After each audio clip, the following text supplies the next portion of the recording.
રાજ્યમાં છેલ્લા કેટલાક દિવસોથી કાળઝાળ ગરમી પડી રહી છે। હવામાન વિભાગના મતે હવે થોડી રાહત થશે। પવનની દિશા બદલાતા અને વેસ્ટર્ન ડિસ્ટર્બન્સની અસરના કારણે તાપમાનમાં 2 થી 3 ડિગ્રીનો ઘટાડો નોંધાયો છે। જો કે હજુ પણ મોટાભાગના શહેરોમાં તાપમાન 38 ડિગ્રી સુધી નોંધાયું છે। હવામાન વિભાગના મતે આગામી 5 દિવસમાં તાપમાનમાં 2 થી 5 ડિગ્રીનો ઘટાડો નોંધાવાની શક્યતા છે। બીજી તરફ હવામાન વિભાગે આગામી 3 દિવસ 18, 19 અને 20 માર્ચ રાજ્યના અનેક વિસ્તારોમાં કમોસમી વરસાદની આગાહી પણ કરી છે। માર્ચ મહિનામાં પ્રી મોન્સૂન એક્ટિવિટી શરૂ થવાની છે, જેના કારણે હળવાથી મધ્યમ વરસાદની આગાહી કરાઈ છે। વરસાદની આગાહીના પગલે ખેડૂતોની ચિંતામાં વધારો થયો છે। હાલમાં ખેતરમાં રહેલા જીરું, ઘઉં, ચણા, વરિયાળી સહિતના પાકને નુકસાન થવાની ભીતિ સેવાઈ રહી છે। ખાસ કરીને ગીર પંથકમાં કેસર કેરીની સિઝનને પગલે ખેડૂતો અને કેરીના બગીચા રાખનારા લોકોના જીવ પડીકે બંધાયા છે। જો માવઠું વરસે તો કેરીમાં નુકસાન થઈ શકે છે। आने वाले 4 दिनों के लिए गुजरात स्टेट के सारे डिस्ट्रिक्ट हैं जिसमें ड्राई वेदर प्रिवेल करेगा और डे 5, डे 6 और डे 7 में आइसोलेटेड प्लेसेस पे लाइट टू मॉडरेट रेन और साथ में थंडरस्टॉर्म की वार्निंग है।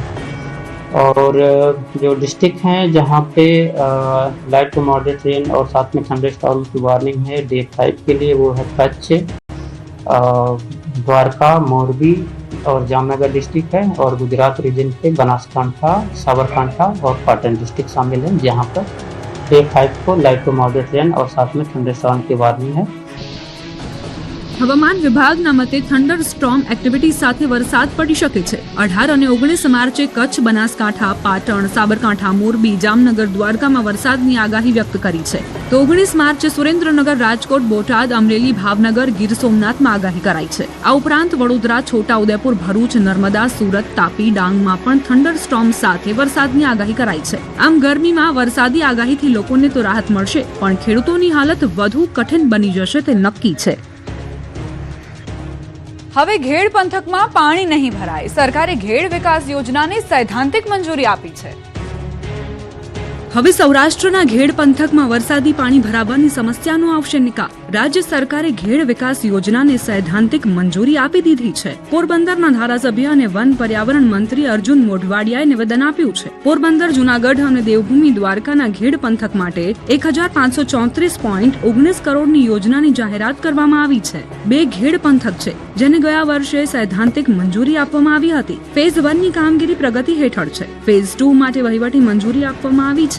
સોરઠી ઘેડના 6 તાલુકાના હજારો ખેડૂતોને ફાયદો થશે। નદીઓના મુખ સાંકડા થઈ ગયા હતા। આ યોજના અંતર્ગત નદીઓના મુખ પહોળા કરવામાં આવશે।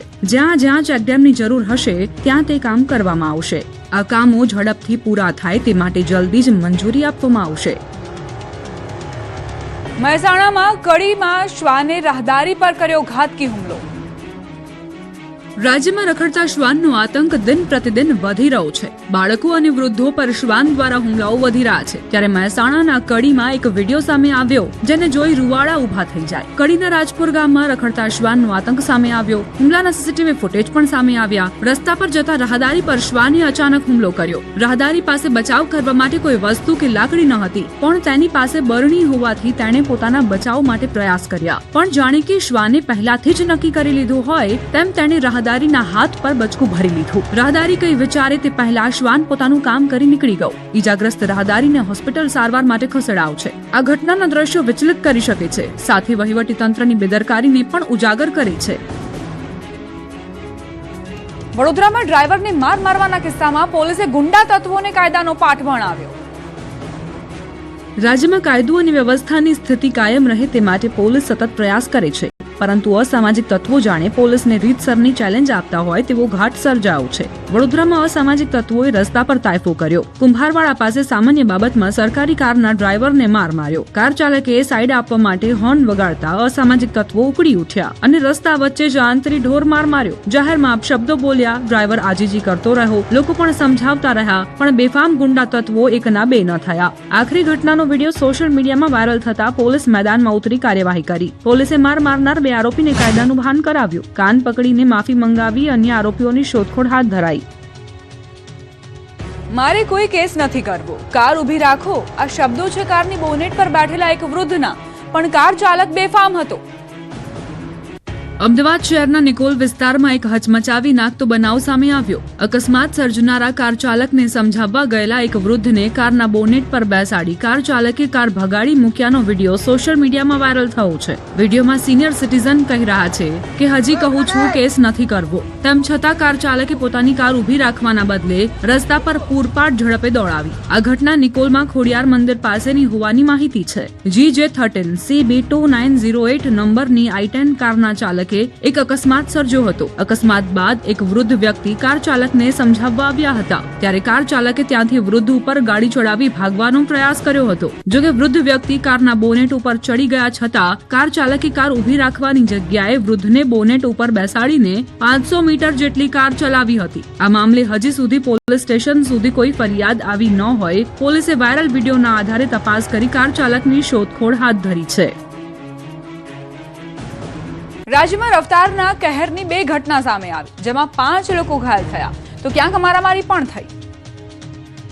રાજ્યમાં બેફામ વાહનો હંકારી અકસ્માત કરવાની ઘટનાઓ દિન પ્રતિદિન વધી રહી છે. વલસાડ અને સુરતમાં 2 ઘટનાઓ સામે આવી, જેમાં અકસ્માત બાદ મારામારી થઈ. સૌ પ્રથમ વાત વલસાડની કરીએ તો ઉમરગામ રેલવે સ્ટેશન પાસે ફ્લાયઓવર બ્રિજ પાસે અકસ્માતની વણઝાર સર્જાઈ. સોસાયટીમાંથી બહાર નીકળતા જ બાઇક ચાલક અકસ્માતનો ભોગ બન્યો. શાળાએથી બાળકોને લઈ ઘરે જતા પિતાનો અકસ્માત સર્જાયો. સદનસીબે તેમનો ચમત્કારિક બચાવ થયો હતો. અકસ્માત બાદ છૂટા હાથની મારામારી પણ સર્જાઈ હતી. ઉમરગામ સ્ટેશન માર્ગ પર 2 સ્પોટ અકસ્માત માટે પ્રખ્યાત બન્યા છે. સમગ્ર ઘટના સીસીટીવીમાં કેદ થઈ હતી. જોકે લોકોએ દોડી આવી બાળકોને બચાવી લીધા હતા.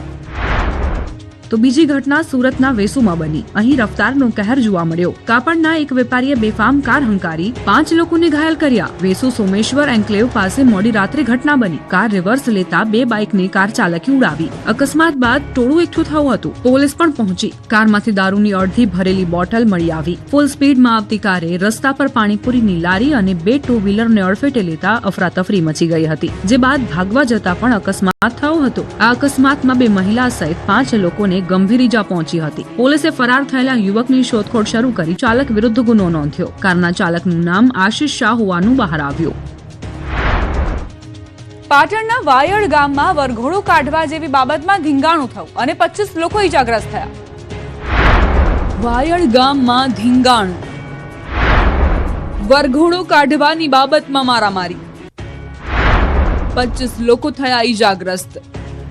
પાટણના વાયડ ગામમાં વરઘોડો કાઢવા જેવી સાધારણ બાબતમાં એક જ જ્ઞાતિના 2 જૂથો વચ્ચે ભારે હિંસક અથડામણ સર્જાઈ. અગાઉના પ્રતિબંધ અને વિવાદોને જોતા ભારે પોલીસ બંદોબસ્ત સાથે વરઘોડો કાઢવામાં આવ્યો હતો. પરંતુ અદાવત રાખીને આજે ફરી બંને જૂથો સામસામે આવી જતા મામલો બિચક્યો હતો. એક જ જાતિના 2 અલગ અલગ જૂથો સામે આવી જતા આ હિંસક અથડામણમાં અંદાજે 25 જેટલા લોકો ઈજાગ્રસ્ત થતા સમગ્ર પંથકમાં ચકચાર મચી ગઈ છે. પાટણ જિલ્લા સરસ્વતી તાલુકા વાયડ ગામમાં વરઘોડો કાઢવા બાબતે લાંબા સમયથી સામાજિક અને સ્થાનિક સ્તરે વિવાદ ચાલી રહ્યો હતો અને વરઘોડા પર પ્રતિબંધ જેવી સ્થિતિ હતી. આ સંજોગોમાં એક પરિવારે લગ્ન પ્રસંગ હોવાથી સુરક્ષા માટે પોલીસ બંદોબસ્તની માંગણી કરી હતી. શુક્રવારે પોલીસની હાજરીમાં વરઘોડો શાંતિપૂર્ણ રીતે સંપન્ન થયો હતો અને માતાજીના મંદિરે દર્શન કરીને જાન રવાના થવાની તૈયારીમાં હતી. પરંતુ મજાનો માહોલ કેટલાક શખ્સોને ખૂંચ્યો હતો. અમદાવાદના કાલુપુર વિસ્તારમાં ઘરમાં ચાલતી હતી દારૂ પાર્ટી. આ સાહેબ ઉભા કાયદો હાથમાં લેવાઈ જાય એવું થઈ જાય. આ ભાઈ ખાઈએ જો નોનવેજ. રાજ્યમાં ભલે દારૂની બંધી હોય પણ દારૂડિયા દારૂ પીવાનું ચૂકતા નથી. પછી ભલે ને પોલીસ આવી જાય. પોલીસ બુટલેગરોને કાબૂમાં રાખવા દિવસ રાત મહેનત કરે છે, પણ દારૂ ખુલ્લેઆમ વહેંચાય છે તે સત્ય અને વરવી વાસ્તવિકતા છે. હવે પોલીસના પોકળ દાવાની પોલ ખુલી ગઈ અમદાવાદની ધના સુથારની પોળમાં. પોળના મકાનમાં કેટલાક લોકો રોજ દારૂની પાર્ટી કરતા હોવાની માહિતી લીક થઈ. એક જાગૃત નાગરિકે હિંમત કરી રેડ પાડી તો ઘરમાં ચાલતી દારૂની પાર્ટીમાં કેટલાક લોકો ટોળે વળી દારૂ સાથે નોનવેજની મિજબાની કરતા વિડીયોમાં દેખાયા. પછી શું, જેવો જ ઘરનો દરવાજો ખુલ્યો કે ટોળું વિખેરાઈ ગયું. પણ કેટલાક દ્રશ્યો કેમેરામાં કેદ થયા તે સાંભળો આ ઓડિયોમાં, જેમાં સ્પષ્ટ સંભળાય છે કે ભાડે રહેતા લોકો શું કરતા હતા. दारू पीने का धंधे करते के साला गाड़ियाँ बीच में रख के बाहर से बुला दे और सबको दारू पीने के लिए